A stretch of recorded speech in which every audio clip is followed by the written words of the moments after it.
প্রিয় শিক্ষার্থীবৃন্দ, সরকারি রাজন্য কলেজে আয়োজিত অনলাইন ক্লাসে তোমাদের সকলকে স্বাগতম। আজকের ক্লাস উপস্থাপনায় রয়েছে আমি দিলীপ কুমার ভৌমিক, সহকারী অধ্যাপক, পদার্থবিজ্ঞান বিভাগ, সরকারি রাজন্য কলেজ, ফরিদপুর। পাঠ পরিচয়, তথ্য যোগাযোগ প্রযুক্তি, অধ্যায় দ্বিতীয়, কমিউনিকেশন সিস্টেম ও নেটওয়ার্কিং।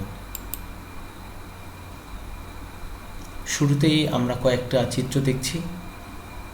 এই চিত্র থেকে আমরা নিশ্চয়ই ধারণা পাচ্ছি যে আজকে আমাদের অধ্যয়নের বিষয়টা কি। হ্যাঁ প্রিয় শিক্ষার্থীবৃন্দ, তোমরা নিশ্চয়ই বুঝতে পেরেছ আমাদের আজকের পাঠ হচ্ছে ক্লাউড কম্পিউটিং।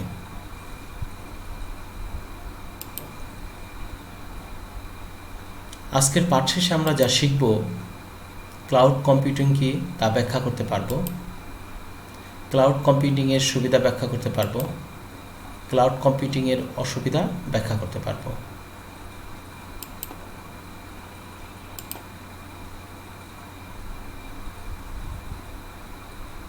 Cloud computing.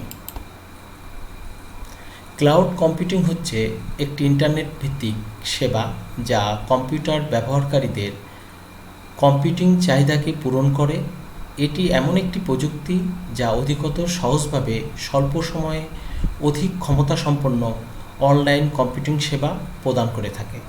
তো প্রিয় শিক্ষার্থীবৃন্দ, আমরা যদি চিন্তা করতাম যে আমাদের এমন একটি কম্পিউটার থাকতো যে কম্পিউটার গতিটি হবে প্রায় সুপার কম্পিউটারের গতির মতো, বাজারে যত দামি সফটওয়্যারগুলো আছে সবই আমার নাগালের মধ্যে থাকতো, যত হার্ডওয়্যারিং সেবা আছে সবই আমি সব হার্ডওয়্যারিং সেবাই পেতে চাই। তাহলে এই সেবাগুলো যদি আমি পেতে চাই, তাহলে যদি আমাদের সেই সেবাটা কার মাধ্যমে আমরা পেতে পারি, সেই সেবাটা আমরা পেতে পারি ক্লাউড কম্পিউটিং এর মাধ্যমে, যেখানে তথ্যকে কী করা যায়, সেখানে তথ্যকে ক্লাউডে রেখে দেওয়া যায়, অর্থাৎ সেখানে আনলিমিটেড মেমোরির স্পেসের সুযোগটা পাওয়া যায়। তাহলে প্রিয় শিক্ষার্থীবৃন্দ, ক্লাউড কম্পিউটিং হচ্ছে একটি ইন্টারনেট ভিত্তিক সেবা যা কম্পিউটার ব্যবহারকারীদের কম্পিউটিং চাহিদাকে পূরণ করে। এটি এমন একটি প্রযুক্তি যা অধিকতর সহজভাবে স্বল্প সময়ে অধিক ক্ষমতাসম্পন্ন অনলাইন কম্পিউটিং সেবা প্রদান করে থাকে। যুক্তরাষ্ট্রের national institute of standard and testing NIST এর মতে ক্লাউড কম্পিউটিং হল ক্রেতার তথ্য ও বিভিন্ন অ্যাপ্লিকেশনকে কোনো সেবাদাতার সিস্টেমে আউটসোর্স করার এমন একটি মডেল যেখানে নিম্নোক্ত বৈশিষ্ট্য থাকবে, যেমন resource scalability, on demand, pay as you go. Resource scalability এটি কি?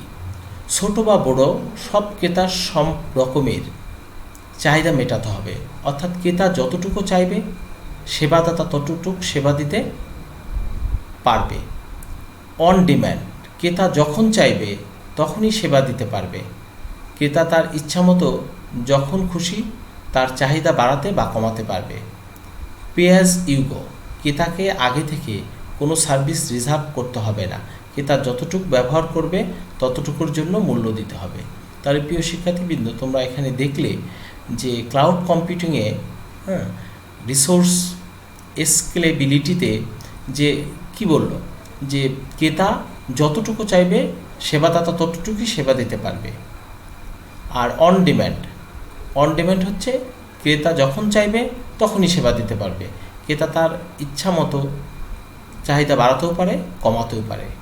পে অ্যাজ ইউ গো, ক্রেতাকে আগে থেকে কোনো সার্ভিস রিজার্ভ করতে হবে না, ক্রেতা যতটুকু ব্যবহার করবে তার জন্য মূল্য দিতে হবে।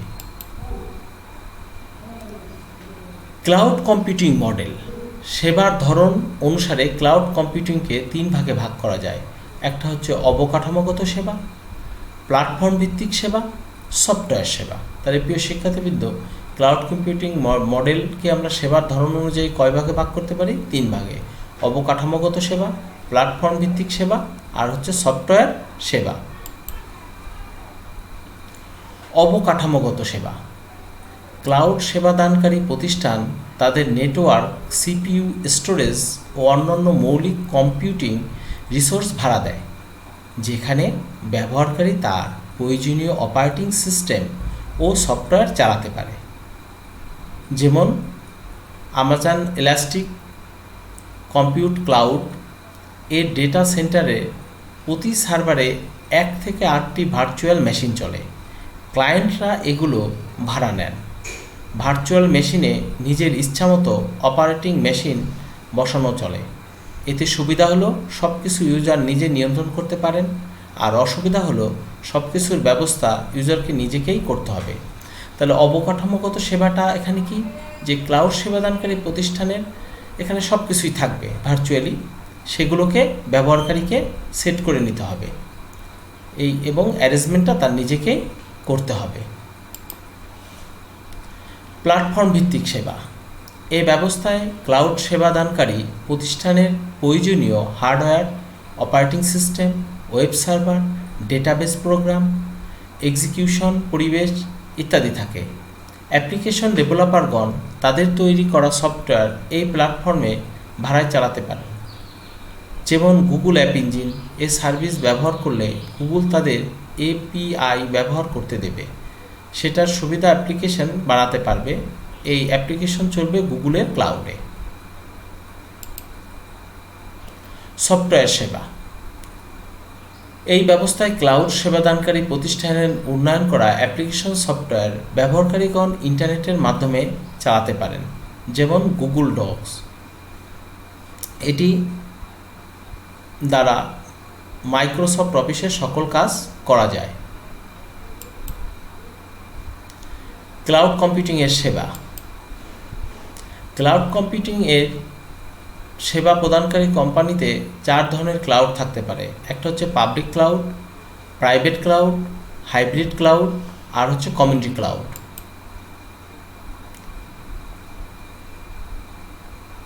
এই যে পাবলিক ক্লাউড, যে ক্লাউড সিস্টেমের সুবিধা ইন্টারনেটের মাধ্যমে নেওয়া হয় তাকে পাবলিক ক্লাউড বলে।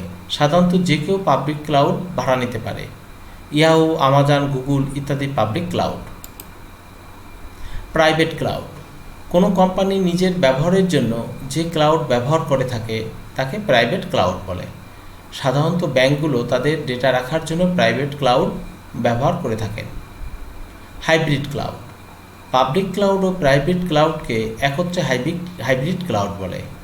এখানে প্রাইভেট ক্লাউড দিয়ে প্রাথমিক চাহিদা মেটানো হয়, আর প্রাইভেট ক্লাউডের ধারণ ক্ষমতা অতিরিক্ত হলে পাবলিক ক্লাউডের সাহায্য নিতে হয়। তাহলে প্রিয় শিক্ষার্থীবৃন্দ, তোমরা এখানে বুঝতে পারলে পাবলিক ক্লাউড ও হাইব্রিড ক্লাউড কি। কমিউনিটি ক্লাউড, কোনো কমিউনিটির অন্তর্গত ব্যক্তি বা প্রতিষ্ঠান যাদের একই ধরনের ক্লাউড সুবিধার প্রয়োজন এবং একটি নির্দিষ্ট ক্লাউড ব্যবহার করে তাকে কমিউনিটি ক্লাউড বলে। যেমন সরকারি প্রতিষ্ঠান কর্তৃক প্রদত্ত কোনো সুবিধা যদি কোনো ক্লাউডের অধীনে নেওয়া হয় তবে দেশের জনগণ এই সুবিধা ভোগ করতে পারবে। ক্লাউড কম্পিউটিংয়ের সুবিধা। সব ধরনের ব্যবসা প্রতিষ্ঠানের জন্য ক্লাউড কম্পিউটিং সুবিধাজনক। নিম্নে কতগুলো সুবিধা আমরা এখানে আলোচনা করব। 1 নম্বর হচ্ছে সাশ্রয়ী মূল্য।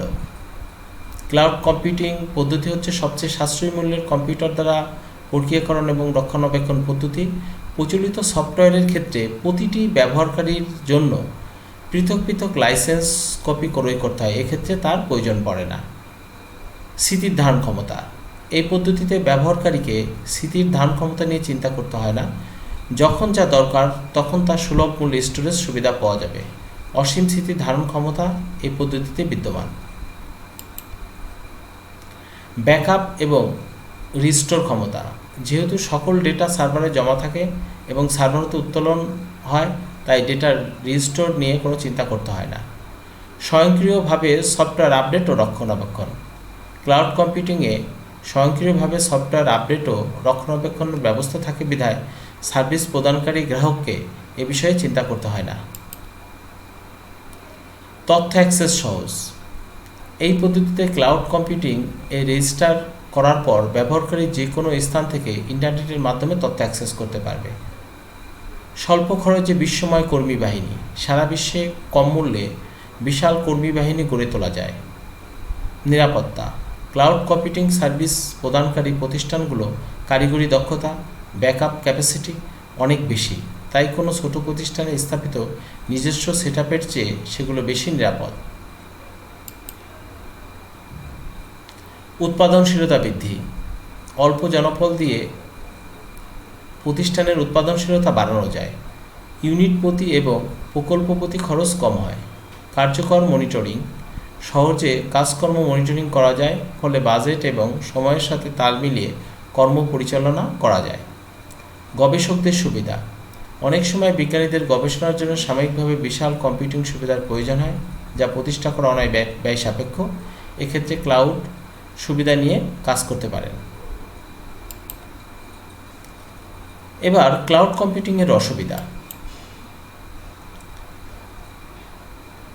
হ্যাকিংয়ের শিকার হলে তথ্যের নিরাপত্তা হুমকির মুখে পড়ে এবং তথ্য পাল্টে যাওয়ার সম্ভাবনা থাকে।